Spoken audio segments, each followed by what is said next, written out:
ಸೌಜನ್ಯ ಪ್ರಕರಣದ ಮತ್ತೊಂದು ಸ್ಫೋಟಕ ಮಾಹಿತಿ ಈಗ ರಿವೀಲ್ ಆಗ್ತಾ ಇದೆ. ಚಿನ್ನಯ್ಯ ಮಾತಾಡಿದ್ದ 5ನೇ ಆಡಿಯೋ ಒಂದು ರಿಲೀಸ್ ಆಗಿದೆ. 5ನೇ ಆಡಿಯೋ ರಿಲೀಸ್ ಆಗಿರುವಂತದ್ದು ಸೌಜನ್ಯ ಪ್ರಕರಣಕ್ಕೆ ಸಂಬಂಧಪಟ್ಟಂತೆ ಮತ್ತೊಂದು ಸ್ಫೋಟಕ ಮಾಹಿತಿ ರಿವೀಲ್ ಆಗ್ತಾ ಇದೆ. ಚಿನ್ನಯ್ಯ ಮಾತಾಡಿದ್ದಂತಹ 5ನೇ ವಿಡಿಯೋ ರಿಲೀಸ್ ಆಗಿದೆ. ಸೌಜನ್ಯ ಚಿನ್ನದಂತ ಮಗಳು ಹೀಗಂತ ಹೇಳಿ ಚಿನ್ನಯ್ಯ ಭಾವುಕ ಆಗಿರುವಂಥದ್ದು. ಸೌಜನ್ಯ ಅಂತಿಮ ದರ್ಶನಕ್ಕೆ ಶವಾಗಾರದ ಬಳಿ ನಾನು ಹೋಗಿದ್ದೆ. ಅಲ್ಲಿ 5 ರೂಮ್ ಬಾಯ್ಸ್ಗಳು ಪೊಲೀಸರು ಇದ್ರು. ಯಾರೂ ಹೋಗದಂತೆ ನಿರ್ಬಂಧ ಕೂಡ ಅಲ್ಲಿ ಹಾಕಲಾಗಿತ್ತು ಆ ಒಂದು ಸ್ಥಳಕ್ಕೆ. ಚಿನ್ನಯ್ಯ ಹೇಳ್ತಾ ಇರುವಂಥದ್ದು ಬಿದಿರು ಕಂಬ ಡ್ರಮ್ಗಳನ್ನ ಇಟ್ಟು ರಸ್ತೆಯನ್ನ ಮುಚ್ಚಿದ್ರು. ನಾವು ಹೇಳಿಕೊಟ್ಟ ಹಾಗೆ ಸಾಕ್ಷ್ಯ ಹೇಳಬೇಕು, ಇಲ್ಲ ಎಂದ್ರೆ ರೂಮ್ನಲ್ಲಿ ಕೂಡಿ ಹಾಕ್ತೇವೆ ಅಂತ ಧಮಕಿ ಹಾಕಿದ್ರಂತೆ. ಅದಕ್ಕೆ ಹೇಳ್ತೀನಿ ಎಂದೆ ಅಂತ ಹೇಳಿದ್ದಾರೆ ಚಿನ್ನಯ್ಯ. ಈ ರೀತಿಯಾಗಿ ಚಿನ್ನಯ್ಯ ಹೇಳಿರುವಂಥದ್ದು. ನೀವು ಇದೊಂದು ಮಾಡಿ ಅಂತ ಹೇಳಿದ್ರು ಎಂದ ಚಿನ್ನಯ್ಯ. ತಿಮರೋಡಿ ಜೊತೆಗೆ ಈ ವಿಚಾರ ಹಂಚಿಕೊಂಡಿದ್ದಾರೆ ಚಿನ್ನಯ್ಯ. ಸೌಜನ್ಯ ಪ್ರಕರಣಕ್ಕೆ ಸಂಬಂಧಪಟ್ಟಂತೆ ರಾಜಕೀಯ ಭ್ರಷ್ಟಾಚಾರದ ಕಡೆ ಬೆಳಕು ಚೆಲ್ಲಿದ್ದಾರೆ ಚಿನ್ನಯ್ಯ. ಈ ಒಂದು ವಿಚಾರದಲ್ಲಿ 4ನೇ ವಿಡಿಯೋದಲ್ಲೂ ಕೂಡ ಸೌಜನ್ಯ ಬಗ್ಗೆ ಚಿನ್ನಯ್ಯ ಮಾತನಾಡಿದ್ದ. ಇದೀಗ 5ನೇ ವಿಡಿಯೋದಲ್ಲಿಯೂ ಸಹ ಚಿನ್ನಯ್ಯ ಸೌಜನ್ಯ ಬಗ್ಗೆ ಪ್ರಸ್ತಾಪವನ್ನು ಮಾಡಿರುವಂಥದ್ದು, ಮಾತನಾಡಿರುವಂಥದ್ದು. ಸೌಜನ್ಯ ಪ್ರಕರಣ ಏನಿದೆ ಅದಕ್ಕೆ ಮತ್ತೊಂದು ಟ್ವಿಸ್ಟ್ ಸಿಗ್ತಾ ಇದೆ. ಸ್ಫೋಟಕ ಮಾಹಿತಿ ರಿವೀಲ್ ಆಗ್ತಾ ಇದೆ. ಚಿನ್ನಯ್ಯ 4ನೇ ವಿಡಿಯೋದಲ್ಲಿ ಸೌಜನ್ಯ ಬಗ್ಗೆ ಮಾತಾಡಿದ್ದ. ಈಗ 5ನೇ ವಿಡಿಯೋದಲ್ಲಿ ಸಹ ಸೌಜನ್ಯ ಬಗ್ಗೆ ಮಾತನಾಡಿರುವಂಥದ್ದು ಚಿನ್ನಯ್ಯ.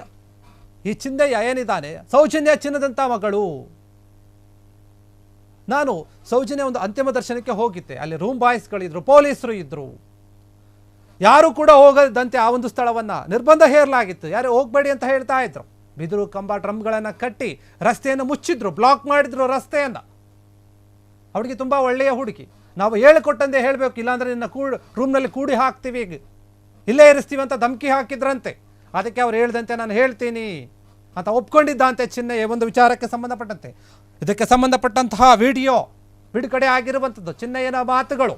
ಚಿನ್ನಯ್ಯ ಹೇಳ್ತಾ ಇರುವಂಥದ್ದು ತಿಮಿರೋಡಿಯ ಒಂದು ಜೊತೆ ಸೇರಿ ವಿಚಾರವನ್ನು ಹಂಚಿಕೊಂಡಿದ್ದಾನೆ ಚಿನ್ನಯ್ಯ. ಇದಕ್ಕೆ ರಾಜಕೀಯ ಭ್ರಷ್ಟಾಚಾರದ ಕಡೆ ಬೆಳಕು ಚೆಲ್ಲಿದ್ದಾನೆ. ಈ ಒಂದು ವಿಚಾರದಲ್ಲಿ 4ನೇ ವಿಡಿಯೋ ಏನಿತ್ತು ಅದರಲ್ಲಿಯೂ ಕೂಡ ಚಿನ್ನಯ್ಯ ಹೇಳಿಕೆಯನ್ನು ಕೊಟ್ಟಿದ್ದ, ಸೌಜನ್ಯ ಬಗ್ಗೆ ಮಾತನಾಡಿದ್ದ, ಅನೇಕ ವಿಚಾರಗಳನ್ನು ಹಂಚಿಕೊಂಡಿದ್ದ. ಈಗ 5ನೇ ವಿಡಿಯೋದಲ್ಲಿ ಸಹ ಸೌಜನ್ಯ ಬಗ್ಗೆ ಮಾತನಾಡಿರುವಂಥದ್ದು. ಏನಾಗಿತ್ತು ಅಲ್ಲಿ, ಯಾವ ರೀತಿಯಾಗಿ ಈತನಿಗೆ ಧಮಕಿ ಹಾಕಿದ್ರು, ಬೆದರಿಸಿದ್ರು, ಸೌಜನ್ಯ ವಿಚಾರದಲ್ಲಿ ಏನೆಲ್ಲ ಒಂದು ನಡೆದಿತ್ತು ಘಟನೆಯಲ್ಲಿ ಅಂತ ಹೇಳಿದ್ದಾನೆ, ವಿವರವಾಗಿ ಬಿಚ್ಚಿಟ್ಟಿರುವಂಥದ್ದು. ಸೌಜನ್ಯ ಮಗಳು ಏನಿದ್ದಾಳೆ, ಚಿನ್ನದಂತಹ ಹುಡುಗಿ, ಒಳ್ಳೆಯ ಹುಡುಗಿ. ಆ ಹುಡುಗಿ ಇಂತಹ ಒಂದು ಅನ್ಯಾಯ ಆಗಿದೆ. ಆ ಹುಡುಗಿಯ ಒಂದು ಅಂತಿಮ ದರ್ಶನಕ್ಕೆ ನಾನು ಶವಾಗಾರದ ಬಳಿ ಹೋಗಿದ್ದೆ. ಆದರೆ ಅಲ್ಲಿ ನನ್ನ ಸರಿಯಾಗಿ ಬಿಡಲಿಲ್ಲ. ಅಲ್ಲಿ 5 ಜನ ರೂಮ್ ಬಾಯ್ಸ್ಗಳಿದ್ರು, ಪೊಲೀಸರಿದ್ರು. ಅಲ್ಲಿ ಯಾರು ಹೋಗದಂತೆ ಕಾವಲು ಹಾಕಲಾಗಿತ್ತು, ನಿರ್ಬಂಧ ಹೇರಲಾಗಿತ್ತು. ಆ ಒಂದು ಜಾಗವನ್ನು ಬಂದೋಬಸ್ತ್ ಪೊಲೀಸರು ಎಲ್ಲರೂ ಕೂಡ ಕಾವಲಿದ್ರು. ಬಿದಿರು ಕಂಬಗಳನ್ನು ಡ್ರಮ್ಗಳನ್ನು ಕಟ್ಟಿ ರಸ್ತೆಯನ್ನು ಮುಚ್ಚಿಬಿಟ್ಟಿದ್ರು, ಬ್ಲಾಕ್ ಮಾಡಿದ್ರು, ಯಾರೂ ಬರಬಾರ್ದು ಅಲ್ಲಿಗೆ ಅಂತ. ನಾವು ಹೇಳಿಕೊಟ್ಟಾಗ ನೀನು ಸಾಕ್ಷಿಗಳನ್ನು ಹೇಳಬೇಕು, ಇಲ್ಲಾಂದ್ರೆ ನಿನ್ನ ಸುಮ್ಮನೆ ಬಿಡಲ್ಲ, ನಿನ್ನ ಕೂಡ ಹಾಕ್ತೀವಿ ಅಂತ ಬೆದರಿಸಿದ್ರು, ಬ್ಲಾಕ್ ಮೇಲ್ ಮಾಡಿದ್ರು, ಧಮಕಿ ಹಾಕಿದ್ರು ಚಿನ್ನಯ್ಯ. ಆ ಒಂದು ವಿಚಾರಗಳನ್ನು ಹಂಚಿಕೊಂಡಿರುವಂಥದ್ದು ತಿಮರೋಡಿ ಅವರ ಜೊತೆ ಚಿನ್ನಯ್ಯ. ಒಂದು ವಿಡಿಯೋ 5ನೇ ವಿಡಿಯೋ ರಿಲೀಸ್ ಆಗಿರುವಂಥದ್ದು. ಅದರಲ್ಲಿಯೂ ಕೂಡ ಸಾಕಷ್ಟು ವಿಚಾರಗಳು ಬಯಲಿಗೆ ಬಂದಿದೆ. ಈಗ ಚಿನ್ನಯ್ಯ ವಿಚಾರದಲ್ಲಿ ಏನೇನು ಈ ಒಂದು ವಿಚಾರದಲ್ಲಿ ಹಂಚಿಕೊಂಡಿದ್ದಾನೆ ಅದೆಲ್ಲ ತಿಮರೋಡಿ ಅವರು ಕೇಳ್ತಾ ಇದ್ದಾರೆ. ಎಲ್ಲಿ ಕರೆದ್ರು ನಾವು ಏನು ಹೇಳಿಕೊಡ್ತೀವಿ ಹಾಗೆ ನೀವು ಅಲ್ಲಿ ಸಾಕ್ಷಿ ಹೇಳ್ಬೇಕು. ಹೇಳ್ತೀರಾ? ಹೇಳ್ತೀವಿ ಅಂತ ಹೇಳಿ ಹೇಳ್ತೀರಾ ಅಂತ ಹೇಳಿ. ಆಗ ಮತ್ತೆ ನಾನು ಅಲ್ಲಿ ಬರ್ಬೇಕಲ್ಲ, ಒಳಗೆ ರೂಮಲ್ಲಿ ಕೂಡ ಹೇಳ್ತಾರೆ ನಾನು ಲಾಸ್ಟ್ ನೋಡೋರು ಉಂಟಲ್ಲ ಅಲ್ಲಿ ಎಂತದ್ದು ಹೇಳ್ತಾರೆ ಅಂದ್ರೆ ನಮಗೆ ಮೇಲೆ ಕಾಮದವರಿದ್ದಾರೆ, ಹೆಡ್ಡವರಿದ್ದಾರೆ, ನೀವೇ ಎದುರ್ಬೇಕಾಗಿಲ್ಲ, ನೀವು ಇದೊಂದು ಮಾಡ್ತೀರಿ, ಸರಿಯಾ? ಮಾಡ್ತೀರಾ ಇಲ್ವಾ? ಸರಿ. ಸೌಜನ್ಯನ ಕೇಸಿನಲ್ಲಿ ನಿಮ್ಗೆ ಏನ್ ಅನಿಸ್ತದೆ? ಅವ್ರು ಕೇಳೋದು ನಾನು ಪುನಃ ನನಗೆ ಗೊತ್ತಿಲ್ಲ ಸರ್, ನನಗೇನು ಗೊತ್ತಿಲ್ಲ. ಈಗ ನೀವು ಅಲ್ಲಿ ಎಂತ ಗೊತ್ತಿದ್ರೆ ಏನು ಮಾತಾಡ್ತಾರ ಅಂತ ನಿಮ್ಗೆಲ್ಲ ಗೊತ್ತಿರ್ಬೇಕಲ್ಲ. ಏನೋ ಇರ್ತಾರೆ, ದೇವಸ್ಥಾನಕ್ಕೆ ಕೆಟ್ಟ ಹೆಸರು ತರಲಿಕ್ಕೆ ಗಿಡಿಗೇಡಿಗಳು ಯಾರೋ ಏನೋ ಹೇಳ್ತಾರೆ, ನಮಗೆ ಗೊತ್ತಿಲ್ಲ ಸರ್. ನಾನು ಬದುಕಬೇಕಾದ್ರೆ ಹಾಗೆ ಹೇಳಿದ್ದೇನೆ, ಹೇಳಿ ತಪ್ಪಿಸ್ಕೊಂಡೆ. ಆ ನಂತರ ನನಗೆ ಹೋಗ್ಲಿಕ್ಕೆ ಇನ್ನೊಂದು ನಾನು ನದಿ ಬದಿಯಲ್ಲೇ ಕೆಲಸ ಮಾಡೋದು, ಗಡ್ಡೆ ಕೂಡಿಸ್ಕೊಂಡು ರವಿ ಪೂಜಾರಿ ಅಂತ ಹೋಗಿದ್ದಾರೆ. ರವಿ ಪೂಜಾರಿ ಅವರು ಒಂದು ಮುಖ್ಯ ಸಾಕ್ಷಿ. ರವಿ ಪೂಜಾರಿ, ಗೋಪಾಲಕೃಷ್ಣ, ಇವ ಮಲ್ಲಿಕಾರ್ಜುನ ಇರ್ತೀರಿ, ಇವರೊಟ್ಟಿಗೆ ಇವರು ಹಿಡಿದು ಕೊಟ್ಟು ಅವರನ್ನು ಒಪ್ಪಿಸುವಾಗ ಅವತ್ತಿನ ಕೇಸಿನಲ್ಲಿ ಸರ್ವ ಜನರು ಹಿಡಿದು ಹೊಡೆದು ಅಂತ ಇರ್ತಾರೆ. ಇವತ್ತಿನ ಇದರಲ್ಲಿ ಧರ್ಮಗೆಟ್ಟು ಒಬ್ಬರು ಘಟದವರು ಹೊಡಿಲಿಲ್ಲ, ಒಬ್ಬರು ಊರಿನವರು ಹೊಡಿಲಿಲ್ಲ ಅವನ, ಅದು ಸಪ್ಪಟ ಸುಳ್ಳು. ಇದೇ ನಿಜ, ಇದೇ ನಿಜ. ಯಾರು ಹೊಡಿಲಿಲ್ಲ, ಯಾರು ಇದು ಮಾಡಲಿಲ್ಲ. ಆದ್ರೆ ಹಿಡಿದು ಕೊಟ್ಟದೇ ಇವರೇ. ಇವರಿಗೆ ಒಂದು ಮಲ್ಲಿಗೆನ ಹ್ಯಾಬಿಟ್ ಏನಂದ್ರೆ ಅವನಿಗೆ ಬೆಟ್ಟದಲ್ಲಿ ಹೋಗುದು, ಸ್ಟೆಪ್ಪಿನಲ್ಲಿ ಈ ಕಡೆಯಿಂದ ಹೋಗ್ತಾನೆ, ಅಲ್ಲಿ ಬೆಟ್ಟದಲ್ಲಿ ಅದೆಲ್ಲ ರತ್ನರಾಜರು ಫೋಟೋ ಸ್ಟುಡಿಯೋ ಇಟ್ಟಿದ್ರು ಬೆಟ್ಟದಲ್ಲಿ. ಅಲ್ಲಿ ಒಳ್ಳೆ ಹುಡುಗಿರು ಬಂದು ಸುಮ್ಮನೆ ಮಾತಾಡೋದು, ನಂಬರ್ ಕೊಡೋದು, ಅವ್ರಿಗೆ ಅದೊಂದು ಕಾನೂನಲ್ಲಿ ಸೋಕಿ. ನಾನು ನನ್ನ ಹೆಂಡತಿಯನ್ನು ಹೊರಗೆ ಸಪರೇಟ್ ನಿಲ್ಲಿಸಿ ನಾನು ಅವರೊಟ್ಟಿಗೆ ಹೋಗುದು ಇರ್ತಮ್ಮ ಅಂತ ನಾನು ನೋಡುವುದು ಅದೇ. ಆಮೇಲೆ ಲಾಸ್ಟಿಗೆ ಇವರೊಟ್ಟಿಗೆ ನಾವು ಸಂಘದಲ್ಲಿ ಇರೋದು, ನಮಗೆ ಎನಿಸ್ತಿಲ್ಲ. ಇವರು ಎಂತ ಮಾಡೋದು, ಅಲ್ಲಿ ಬಾಹುಬಲಿ ಬೆಟ್ಟದ ವಿಗ್ರಹದ ಹಿಂದೆಗಡೆ ಜೈನರಿಗೆ ಅಂತ ಒಂದು ಗೆಸ್ಟ್ ಹೌಸ್ ಇದೆ. ಅದು ಜೈನರಲ್ಲಿ ತಂಗಿ ನಾನು ಒಂದು ದಿವಸ ನೋಡಿದ, ಅದು ಗೆಸ್ಟ್ ಹೌಸ್. ಅದು ಹೆಂಚು ಓಡಿ ಆಗಿದ್ದ ಗೆಸ್ಟ್ ಹೌಸ್, ಅಟ್ಯಾಚ್ ಬಾತ್ರೂಮ್ ಎಲ್ಲ ವ್ಯವಸ್ಥೆ ಉಂಟಲ್ಲಿ. ಮಧ್ಯಾಹ್ನ ಹೊತ್ತಿಗೆ 3-4 ಗಂಟೆ ಹೊತ್ತಿಗೆ ಅವ್ರು ಮಲ್ಲಿಕಾರ್ಜುನ ಮತ್ತೆ ರಾಘವೇಂದ್ರ ಅಂತ ಹೋಗಿದ್ದಾರೆ ಸ್ಟುಡಿಯೋದವ. ಅವಾಗ ಫೋಟೋ ಆಕಾಶದಲ್ಲಿ ಒಂದು 5 ರೂಪಾಯಿ 10 ರೂಪಾಯಿ ಕೊಟ್ಟು ಅರ್ಪಣದಿಂದ ಬಜ್ಜಿ ಅದು ಎಲ್ಲ ತರಿಸಿದ್ರೆ ಅವರೊಟ್ಟಿಗೆ ನಾನು ಕೂತ್ಕೊಂಡು ತಿಂತೀವಿ. ಅವ್ರು ಕೊಡ್ತೀವಿ, ಎಷ್ಟೋ ಸರಿ ಕೂತ್ಕೊಂಡು ಮಧ್ಯಾಹ್ನ ಹೊತ್ತಿಗೆಲ್ಲ ತಿಂತೀವಿ.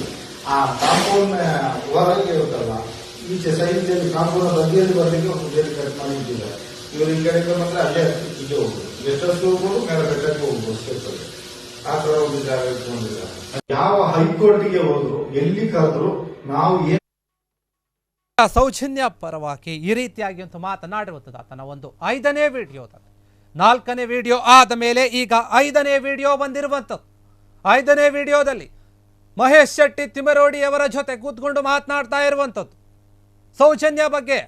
ಸೌಜನ್ಯ ಹುಡುಗಿ ತುಂಬ ಒಳ್ಳೆ ಹುಡುಗಿ, ಚಿನ್ನದಂಥ ಹುಡುಗಿ ಅಂತ ಹೇಳಿ ಮಾತಾಡಿರುವಂಥದ್ದು. ಸೌಜನ್ಯ ವಿಚಾರವಾಗಿ ಮತ್ತೆ ಮಾತನಾಡ್ತಾ ಇರುವಂಥದ್ದು ವಿಡಿಯೋದಲ್ಲಿ. ವಿಡಿಯೋ ಒಂದೊಂದಾಗಿ ವಿಡಿಯೋಗಳು ಹೊರಗೆ ಬರ್ತಾ ಇವೆ.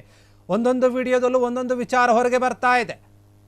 ಇದರಲ್ಲಿ ಇರುವಂತಹ ಒಂದು ವಿಚಾರಗಳು ಏನಿದೆ, ಸತ್ಯಾಂಶ ಏನಿದೆ, ಎಲ್ಲವೂ ಕೂಡ ಹಾಗಾದರೆ ಈ ವಿಡಿಯೋದಲ್ಲಿ ಹೇಳಿರೋ ಹಾಗೆ ಇದೆಯಾ ಎನ್ನುವಂತಹ ಒಂದು ಪ್ರಶ್ನೆ ಕೂಡ ಇದೆ. ಆದರೆ ಈಗ ಚಿನ್ನಯ್ಯಗೆ ಸಂಬಂಧಪಟ್ಟ ಹಾಗೆ 5ನೇ ವಿಡಿಯೋ ರಿಲೀಸ್ ಆಗಿರುವಂಥದ್ದು. ಅದರಲ್ಲಿಯೂ ಕೂಡ ಹಲವು ಮಾಹಿತಿ ಇರುವಂಥದ್ದು. ಸೌಜನ್ಯ ಬಗ್ಗೆ ಮಾತನಾಡ್ತಾ ಚಿನ್ನಯ್ಯ ಭಾವುಕ ಆಗಿರುವಂಥದ್ದು. ತಿಮರೋಡಿಯವರ ಜೊತೆ ಕೂತ್ಕೊಂಡು ಮಾತನಾಡ್ತಾ ಇದ್ದಾರೆ. ಸೌಜನ್ಯ ಅಂತಿಮ ದರ್ಶನಕ್ಕೆ ನಾನು ಹೋಗಿದ್ದೆ ಸೌಜನ್ಯ ವಿಚಾರವಾಗಿ. ಆದರೆ ಅಲ್ಲಿ 5 ಜನ ರೂಮ್ ಬಾಯ್ಸ್ಗಳಿದ್ರು, ಪೊಲೀಸರು ಕೂಡ ಇದ್ದರು. ಆ ಜಾಗಕ್ಕೆ ಬಿಡ್ತಾ ಇರಲಿಲ್ಲ, ಎಲ್ಲರನ್ನೂ ಕೂಡ ನಿರ್ಬಂಧ ಹೇರಲಾಗಿತ್ತು. ನನಗೆ ಕೂಡ ಧಮಕಿ ಹಾಕಿದ್ರು, ನಾವು ಹೇಳ್ದಂತೆ ನೀನು ಕೇಳಬೇಕು, ನಾವು ಹೇಳ್ದಂತೆ ಸಾಕ್ಷಿಯನ್ನು ಹೇಳಬೇಕು ಅಂತ ಎದುರಿಸಿದ್ರು ನನಗೆ. ಅದಕ್ಕಾಗಿ ನಾನು ಅವ್ರು ಹೇಳ್ದಂತೆ ಹೇಳ್ತೀನಿ ಅಂತ ಒಪ್ಕೊಂಡಿದ್ದೆ. ಈ ವಿಚಾರಗಳನ್ನು ಈಗ ಎಲ್ಲ ಎಳೆಯಾಗಿ ಬಿಚ್ಚಿಟ್ಟಿರುವಂಥದ್ದು ಚಿನ್ನಯ್ಯ. ತಿಮರೋಡಿಯವರ ಮುಂದೆ ಈ ಎಲ್ಲ ವಿಚಾರಗಳನ್ನು ಹಂಚಿಕೊಂಡಿದ್ದಾರೆ. ಏನೇನಾಗಿತ್ತು ಅಲ್ಲಿ ಪ್ರಸ್ತಾಪ ಮಾಡಿದ್ದಾರೆ. ಸೌಜನ್ಯ ವಿಚಾರದ ಬಗ್ಗೆ ಸ್ಫೋಟಕ ವಿಚಾರಗಳನ್ನು ತಿಮರೋಡಿ ಅವರಿಗೆ ಹೇಳ್ತಾ ಇರುವಂಥದ್ದು. ಒಂದೊಂದೇ ವಿಚಾರಗಳನ್ನು ಎಲ್ಲ ಹಂಚಿಕೊಂಡಿದ್ದಾರೆ. ಅದನ್ನು ಪಾರ್ಟ್ ವೈಸ್ ಆಗಿ ವಿಡಿಯೋಗಳು ಬಿಡುಗಡೆ ಮಾಡ್ತಾ ಇದ್ದಾರೆ, ಹೊರಗಡೆ ಬರ್ತಾ ಇದೆ.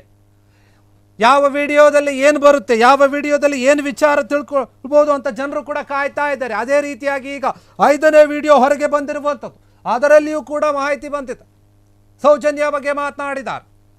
ಏನಾಯಿತು ಅಲ್ಲಿ, ಯಾವ ರೀತಿಯಾಗಿ ಇವರಿಗೆ ಎದುರಿಸಿದ್ರು, ಧಮಕಿಯನ್ನು ಹಾಕಿದ್ರು, ಅಲ್ಲಿರುವಂತಹ ರೂಮ್ ಬಾಯ್ಸ್ಗಳಿರ್ಬೋದು, ಪೊಲೀಸರು ಇರ್ಬೋದು, ಏನಂತ ಹೇಳಿದ್ರು ಇವರಿಗೆ, ಸಾಕ್ಷಿ ಹೇಳಬೇಕು ನೀನು, ನಾವು ಹೇಳಿದ ಥರನೇ ಹೇಳಬೇಕು ಅಂತ ಧಮಕಿ ಹಾಕಿರೋ ವಿಚಾರ ಆಗಿರ್ಬೋದು. ಮತ್ತು ಈ ಒಂದು ವಿಚಾರದಲ್ಲಿ ರಾಜಕೀಯ ಭ್ರಷ್ಟಾಚಾರದ ಒಂದು ವಿಚಾರದ ಬಗ್ಗೆ ತೋರಿಸಿರುವಂಥದ್ದು ಬೆಳಕು ಚೆಲ್ಲಿದ್ದಾರೆ. ಈ ರೀತಿಯಾದಂಥ ಅವ್ಯವಸ್ಥೆ ಇದೆ, ಈ ಒಂದು ವಿಚಾರದಲ್ಲಿ ಈ ರೀತಿಯಾದಂತಹ ಒಂದು ಘಟನೆ ಇದೆ, ಸತ್ಯಾಂಶ ಇದೆ, ನೀವು ತಿಳಿದುಕೊಳ್ಳಿ ಅನ್ನೋ ರೀತಿಯಲ್ಲಿ ಮಾತನಾಡಿರುವಂಥದ್ದು ಚಿನ್ನಯ್ಯ. 5ನೇ ಆಡಿಯೋದಲ್ಲಿ ಇಷ್ಟೆಲ್ಲ ಮಾತುಗಳನ್ನು ಆಡಿರುವಂಥದ್ದು ಚಿನ್ನಯ್ಯ. ಈ ಒಂದು ವಿಚಾರ ಏನಿದೆ ಮತ್ತೆ ಸದ್ದು ಮಾಡ್ತಾ ಇದೆ. ಸೌಜನ್ಯ ಪರವಾಗಿ ಮಾತನಾಡಿದ್ದಾನೆ 5ನೇ ವಿಡಿಯೋದಲ್ಲಿಯೂ ಕೂಡ ಚಿನ್ನಯ್ಯ. ಕ್ಷಣ ಕ್ಷಣದ ಸುದ್ದಿಗಳಿಗಾಗಿ ಫ್ರೀಡಂ ಟಿವಿ ಸಬ್ಸ್ಕ್ರೈಬ್ ಮಾಡಿ, ಲೈಕ್ ಮಾಡಿ ಹಾಗೂ ಫಾಲೋ ಮಾಡಿ. ಹೊಸ ಸುದ್ದಿಗಳ ನೋಟಿಫಿಕೇಶನ್ಗಾಗಿ ಬೆಲ್ ಐಕಾನ್ ಮೇಲೆ ಕ್ಲಿಕ್ ಮಾಡಿ.